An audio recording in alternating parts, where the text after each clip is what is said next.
This morning we continue our Strengths Finder series of 34 themes that Gallup has identified that are prevalent in each and every one of us.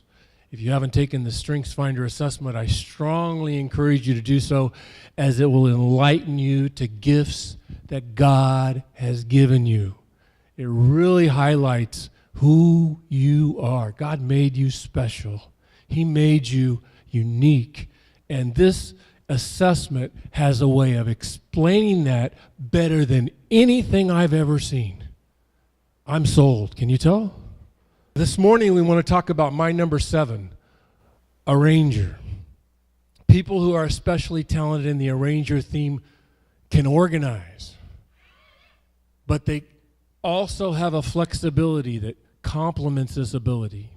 They like to determine how all the pieces and resources can be arranged for maximum productivity.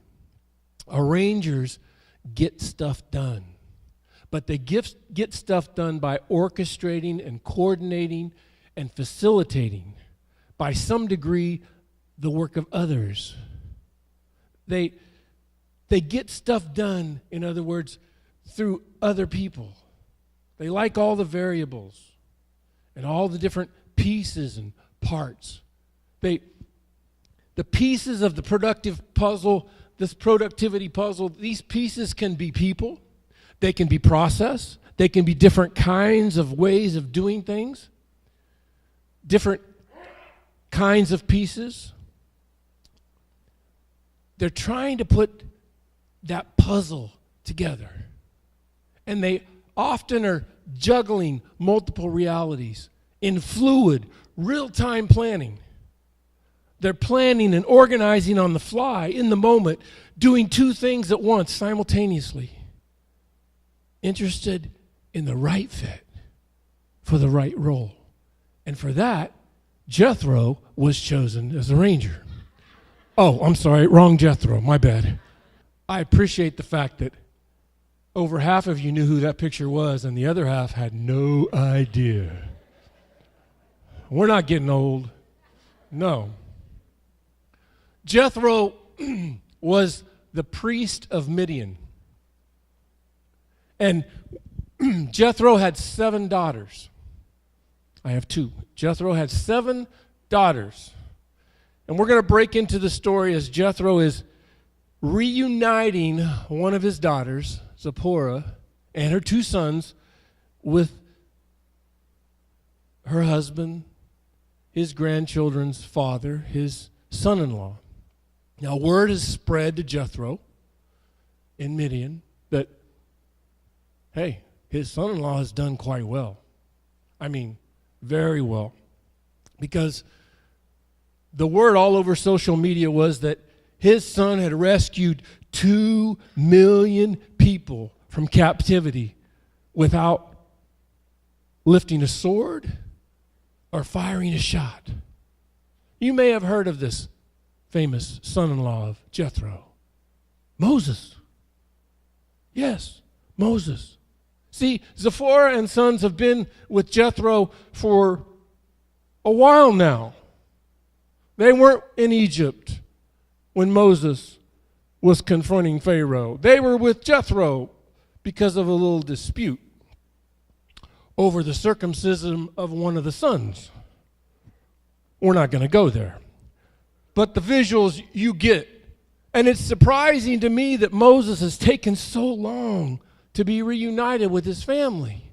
You would think that after what happened in Egypt that it would be important for his family to be reunited with him, and it's been a long time, and Jethro's bringing the family to Moses. Why has Moses not gotten together with his wife and children? What's been keeping him so busy? First things first, before we get into what's been keeping him busy. Imagine Jethro and Zipporah and these 2 sons trying to find a tent city of 2 million people in the wilderness. Can you imagine how difficult it might be to find a tent city? But it might be easier than you think, because you just might want to follow the signs. Yeah, Jethro sends ahead to Moses and says, hey, Moses, I'm coming. Moses comes out of the camp and greets Jethro and the family, welcomes them, embraces them. There's no animosity. There's no hard feelings. Everything's very good. And they come into the camp, and Moses shares all the exciting details. He whips out his iPhone, and he shows Jethro all the pictures and all the sights and sounds of Egypt and all the plagues and all the mishaps along the way, and how this picture of how God, this was a tough selfie to get to, but how God parted the Red Sea and how the Israelites walked through on dry land, and then the sea swallowed up all the Egyptians. Jethro gets the royal tour of the camp. And then he observes during this tour the entire camp, and he walks around and he's looking at how all the pieces of the camp fit together and thinking about how these pieces could fit together better.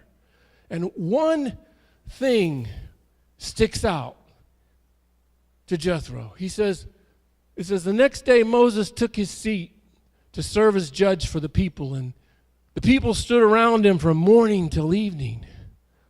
Moses labors to settle numerous disputes among the 12 tribes of Israel.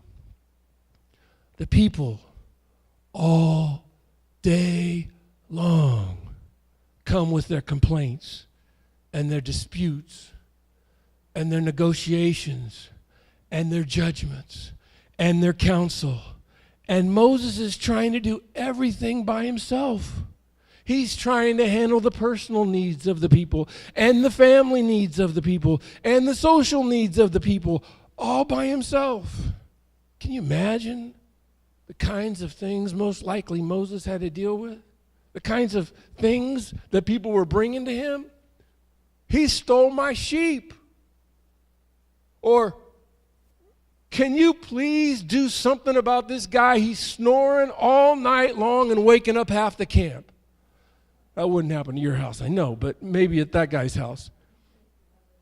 All the things that Moses had to hear all day long.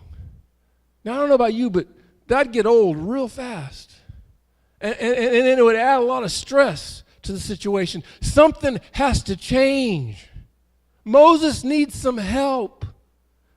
And Jethro's a ranger kicks into motion, and he's thinking of maybe what he could do. How could maybe some things work differently in the camp? And how could I organize some changes? And I'm sure maybe even this sign might have crossed somebody's mind along the way.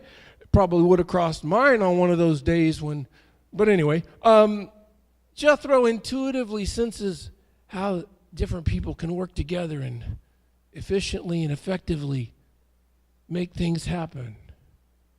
And Jethro says to Moses, he says, what is this you're doing for the people? Why do you alone sit and judge? While all these people stand around you from morning till evening, what you are doing is not good. You and these people who come to you will only wear yourselves out. The work is too heavy for you. You cannot handle it alone. One word sticks out here, and Jethro nails it. It says, Moses, why do you sit alone?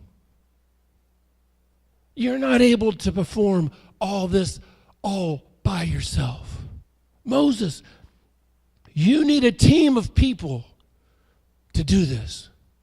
One person, no matter how gifted, can do ministry alone. One person, no matter how gifted, can do a service alone. One person, no matter how gifted, can do a task alone. D.L. Moody was wise when he said, I'd rather find 100 men to do the work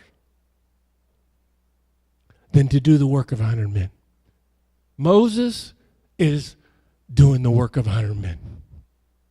And Jethro is saying, Moses, you need 100 men to do this work. Moses, you need some administration. You need some delegation here. Moses is dealing with the Israelites individually. And Jethro is advocating that he deal with them collectively. And notice the reason that Jethro gives. He says, you're going to wear yourself out, Moses. By the end of the day, you're going to come home. And you're going to go, man, I'm just wiped out. I'm spent. I'm beyond my limit. And guess what? It isn't going to be good at home that you're like that. It's not going to be good for the marriage or the family. It's not going to be good for your mental well-being. Moses, he's going to wear himself out at this pace. And number two, Jethro says you're going to wear the people out. I mean, imagine the patience it would take to stand in line all day. One year, iPhone 4 came out. I stood in line for 8 hours at the Apple store. Never again. Can you imagine standing in line all day to hear for one person to hear about your problem? Wow. Impossible. Jethro says, listen to me. I'll give you some advice, and may God be with you. In other words, Jethro is saying, listen to my voice.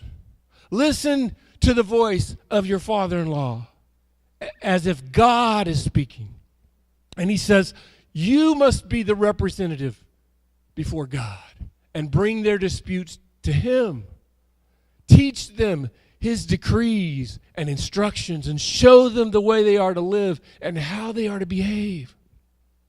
Moses, you stand before God for the people, that you may bring their difficulties to God. And Moses, then you teach them the statutes and the laws, and you show them the way that they must walk and how the work must be done. Moses, get alone with God. You get alone with God, and then you get a hold of God's principles. And you teach the law. You teach the principles of God. Get alone with God and hold on to God's principles. Jethro's interested in helping Moses find the right people to help maximize his productivity. And Jethro offers counsel on how to better organize the people so that Moses can more efficiently and effectively solve the problems through this system of capable leaders. But it's pretty obvious that Moses needs a leadership training program. He needs to spend more time training and less time actually judging. And I don't know where he's going to find one. I mean, I have a good one I'd recommend to him. Barry Sinclair does a really good leadership training program, but I don't think there's any Bible bookstores in the wilderness, and I don't think there's any more in Orange either, by the way. But maybe he can go online and Amazon can ship to him. No, they don't ship in the wilderness either. He had to come up with a plan, and he had to do it all by himself. And if you look carefully, there are over 600 laws and statutes that Moses wrote down dealing with relationships, dealing with dietary issues and hygiene and disease and the rules for worship and the rules for disputes and et cetera, et cetera. We know them as Exodus, Leviticus, and Deuteronomy. The training manual is right there. But it hadn't been written down yet. So Moses had to communicate all this verbally to the people. The training had to be done verbally. And he had to get qualified people. Men who fear God. Trustworthy men who hate dishonest gain. and appoint them as officials over thousands, hundreds, fifties, and tens.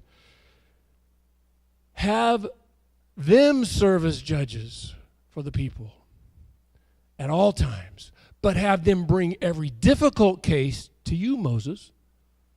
The simple cases they can decide themselves. That will make your load lighter because they will share it with you. Moses needs to train men, and he needs to have men train men. Jethro's interested in the right fit for the right position. And my question is, how does he choose these men? I mean, what's the selection process? I mean, most of the time it's just, anybody want to volunteer? Huh? Please, raise your hand. Yeah, we're going to sign you up for life. Yeah. That's the way we usually, no. Maybe we need an application program. That could work. Everybody fill out an application. I'll make a Google form and everybody will get on their smartphones and fill it out. That might be another way that might work. How about if everybody takes the strengths assessment? That would help fit them in the right place. Jethro lists off the qualifications, but notice that the qualifications that Jethro lists have nothing to do with the things that normally are part of the selection process. It's not about age. It's not about wealth. And it's not about family position and what tribe you're from. It's about character. It's about values. It's about belief. And it's about behavior. Boy, if we could do that in Washington and in Sacramento, we'd change the world. I'm sorry. Those are the issues that matter. It's about what's on the inside, not what's on the outside. Jethro's telling Moses, in changing your priorities, investing in building a strong leadership team, this will free you up, Moses, to focus on other things, to help keep you fresh and to keep you from burning out. In Numbers, the 11th chapter, God will tell Moses specifically, select 70 elders, and I will take some of the power of the Spirit that is on you and put it on them. They will share the burden of the people with you so that you will not have to carry it alone. God wants the burden to be shared. And there's a parallel to this in Acts, the 6th chapter. Maybe you know the story. You see, the number of disciples was multiplying. Two groups are arguing. You have the Hebrews and the Grecians, and they bring this argument to the apostles, this argument about the daily distribution to the widows. There's not enough help. They need more help. And I want you to notice that the apostles are very wise here. They say, we got to get alone with God. We got to get a hold of God's principles. And we got to get a hold of other people to do this work. So the leaders and the pastors and the apostles, they say, it is not desirable that we should leave the Word of God and serve tables. But we will give of ourselves continually to prayer and to the ministry of the Word. Select 7 men of good reputation, full of the Holy Spirit and wisdom, whom we may appoint over this business. In other words, we'll get alone with God. We'll get a hold of God's principles, and we'll teach them to you, and we'll get qualified people to spread out the load and get the work done. In the early 80s, I got involved in youth ministry. When I first got involved in youth ministry, the first 3 churches that I worked with, I think there were 3, I basically did it on my own. I didn't know any better. I didn't know a better plan. And somebody enlightened me, and they turned me on to a program that said, if you'll train and teach people and recruit them, you can reach more people. You can be more effective in the people that you work with. The training, the discipling, the leadership, the preparation of leadership, it freed up the opportunity for those to minister, and we grew and we did things that could have never been done had it just been me.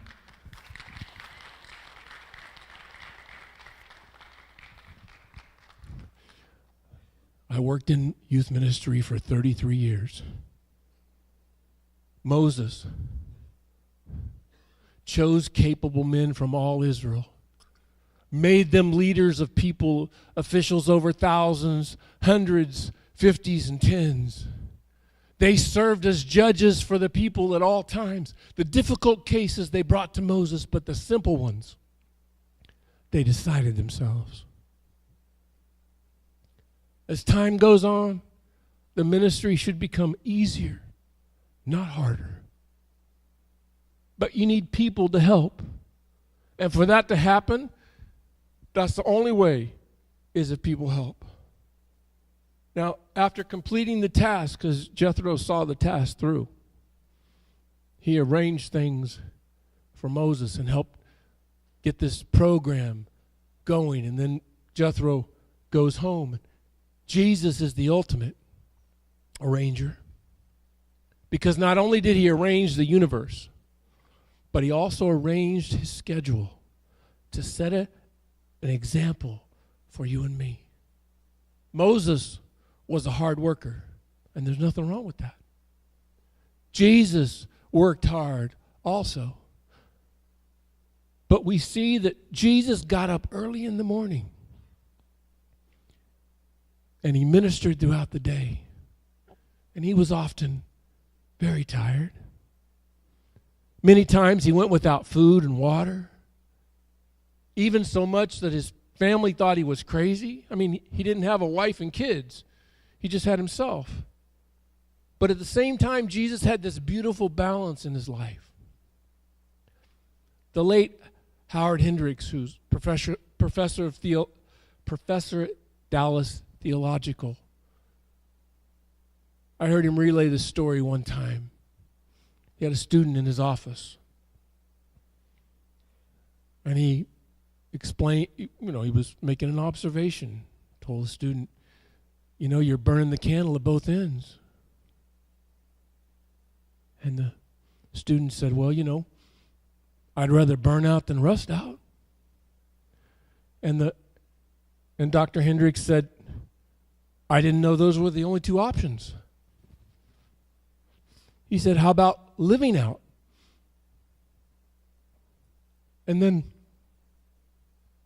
the student said, but, the devil never takes a break.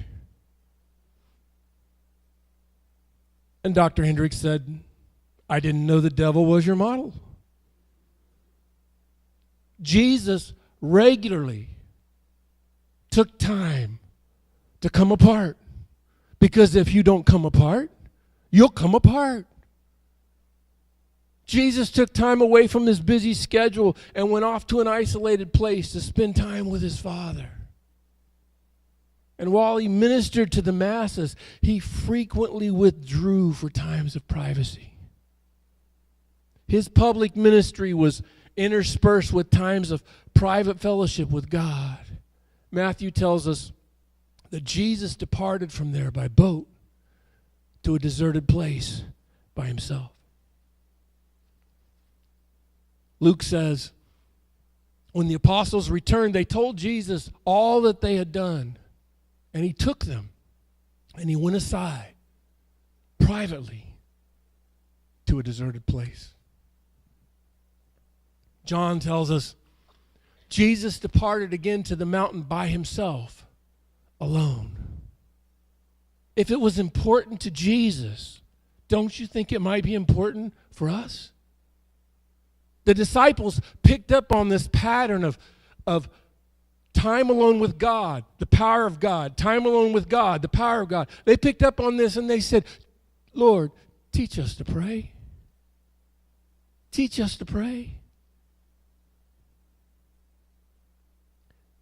Manage your life by what's important, not by what's urgent. Set priorities and then do those things. Don't worry about the other stuff. Oh, but this person needs me. They need me now. No. Remember the two sisters of Lazarus? They sent word to Jesus. Lazarus, whom you love, is sick. They sent word. Between the lines, it's saying, Jesus, you need to come now. It's urgent. Come on. We need you. And Jesus, when he heard that Lazarus was sick, stayed 2 more days where he was. What an incredible lesson. Do you know that Jesus was able to tell the Father, everything that you've given me to do is done?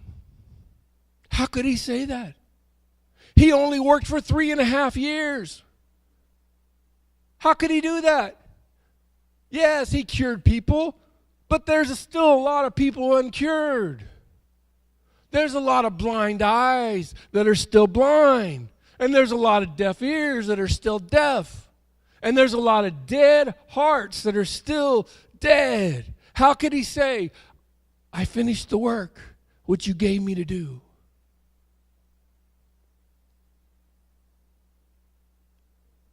Because he lived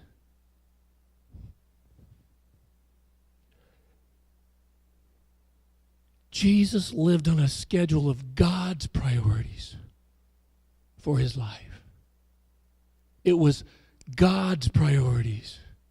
And he managed his life according to the important, not according to the urgent. Jesus got alone with God early in the morning, every morning, and he prayed and he listened to his Father, his daddy, his papa. Whatever the familiar term you want to use with God. He got alone with the Father. And I think he learned, and we should learn from that, this simple daily management. In the morning, Lord, here I am. It's a new day. I give myself to you, Lord, today, again. I want you, Lord, to help me manage my time. I want you to help me set my priorities. I want to worship you. I want to love my family. I want to live within the parameters of the gifts and strengths that you've given me. Your calling for me. I am not going to save the world. I am not going to heal the world. I'm not going to cure the world. I'm going to do what you want me to do, Lord.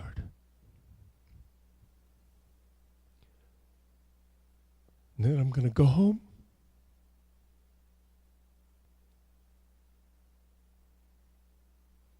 Then I'm going to go home and I'm going to get a good night's sleep. The power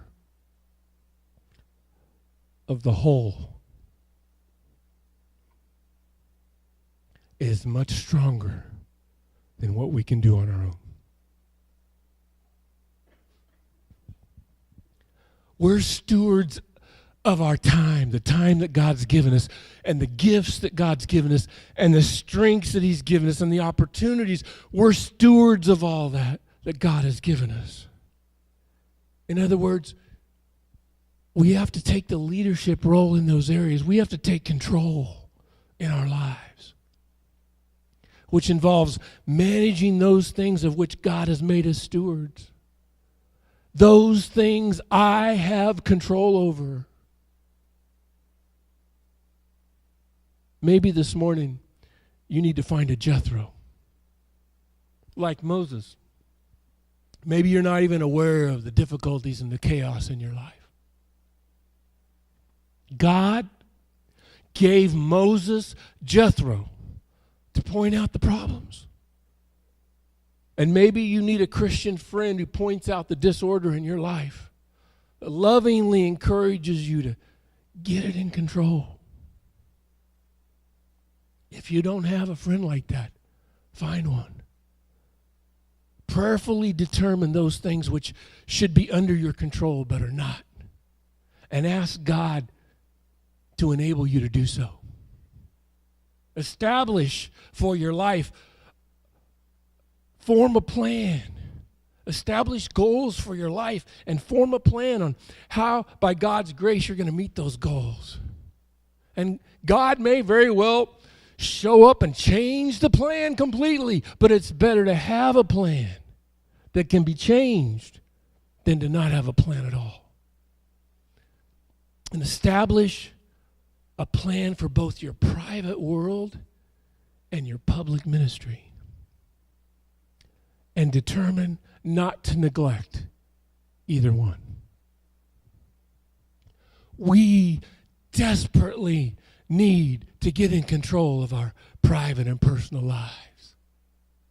A ranger turns chaos into order. That's what Jesus does in our lives. He takes the chaos and he makes order out of it when he's in control. But I have to give him control. I have to give up my control and let him control. I need him in those areas that I keep hidden. I need him in my thought life where I think nobody notices. I need him in control. And every morning, I need this. I lift my hands to heaven, hear my heart surrender. I tell my soul again, you are Lord of all. And though the seas are raging, you will speak and tame them. In you I found my